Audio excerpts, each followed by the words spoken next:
박근혜 씨에게는요, 지금 주택과 수표 포함해가지고 58억이 동결됐고요. 원세훈은 65억인가요? 이렇게 동결이 됐는데, 박근혜는 지금 뇌물죄인 거고, 원세훈은 국고손실죄 관련해서 법원이 받아들였으니까, 보도를 보면요, 재산 일부를 동결했다 이렇게 나오거든요. 또 있나 보죠?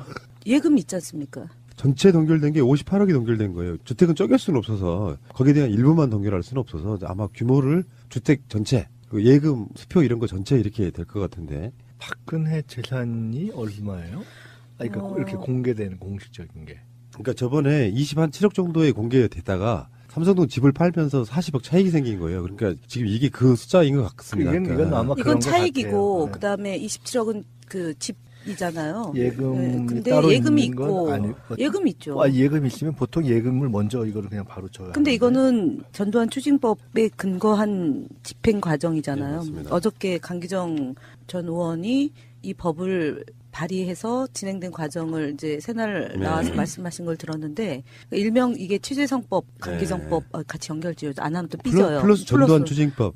예. 그래 전두환 추징법이 이제 취재성 강기정법이잖아요. 하여간 한 치 앞을 내다본 거죠. 그렇게 봐야죠. 내다보지 한 치 못하고 앞밖에 못 내다봤어요. 한 치 앞을 내다본 거고 결국은 바르게 살아야 되는 것의 역사적 교훈인 거라고 봅니다. 그러니까 전두환과 박근혜에 얽혀 있는 그 인연, 뭐 오빠라고 불렀던 것 하나하고 그다음에 그 작은 근거에서 아버지가 이제 비운으로 사망하고 나서 작은 근거에서 9억 원 가량을 전두환으로부터 받았는데 그 중에 6억만 본인이 갖고 3억을 다시 전해서 뭐 이것이 당시에 수사 비용으로 썼고 일부는 또 뭐 착복을 하고 이제 그랬던 거고 그다음에 이제 큰 금고에 있었던 돈과 뭐 수표 그다음에 각종 그 계약서 서류 이런 것들은 박근혜 또는 전두환 간에 어떠한 거래가 있었는지는 아직 역사 앞에 드러나지는 않은 거잖아요.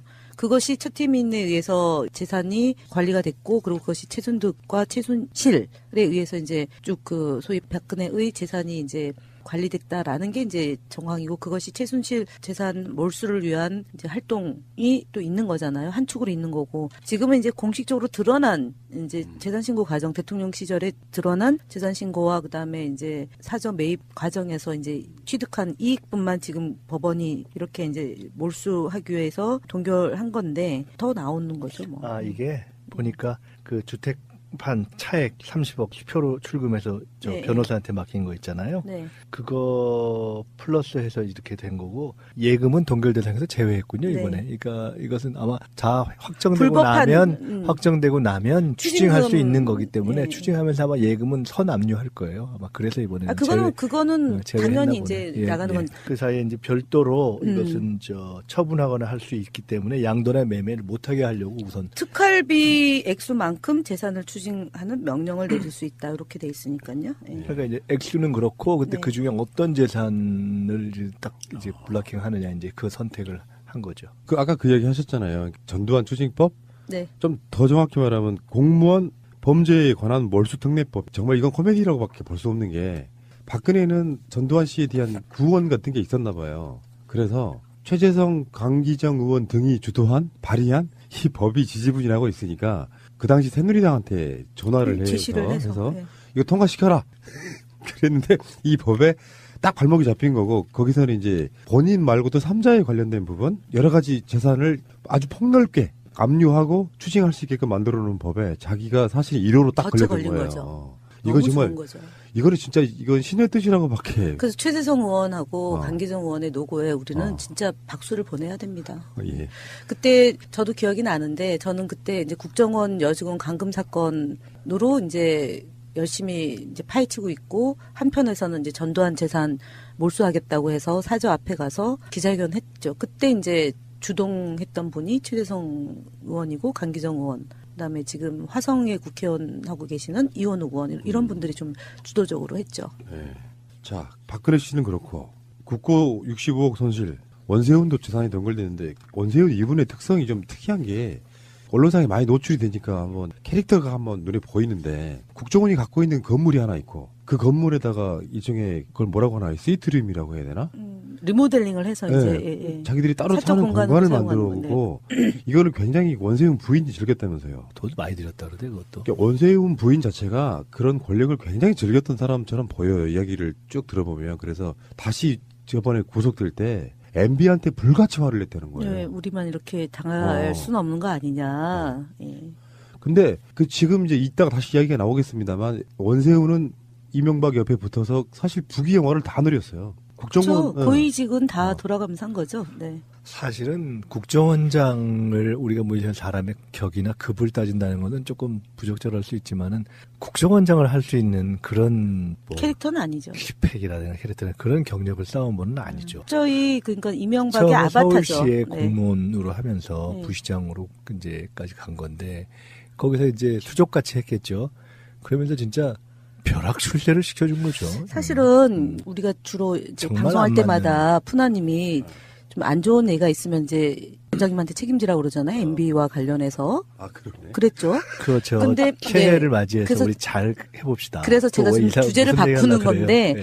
원세훈 원장을 사실 한직에 있는 사람을 올린 다시 거? 자리를 올린 것은 이해찬 총리세요. 아, 이해찬 총리가 책임이 많으시군. 이해찬 총리가 당시에 이제 맞아요. 부시장할 때 맞아요. 아. 원세훈이 그 어디 강서군가 어디에 뭐 가 있는데 그분을 청으로 이제 국장으로 다시 이제 그때 복귀를 하면서 복귀를 했죠. 이제 뭐 여성 아동 담당 MB 때 부시장이 되는 길까지 열렸군요. 예, 그래서 이제 그렇게 했는데 이 사람이 스펙은 좋잖아. 학벌은 좋은 거 아닙니까? 그래서 이제 부시장으로 돼서 MB가 시킨 일을 또박또박 했던 거죠. 그러니까 예. 이제 거기까지 올렸겠죠. 그러고 나서 이제 행자부 장관을 했지 않습니까? 2008년도부터 장관도 2009년 했지.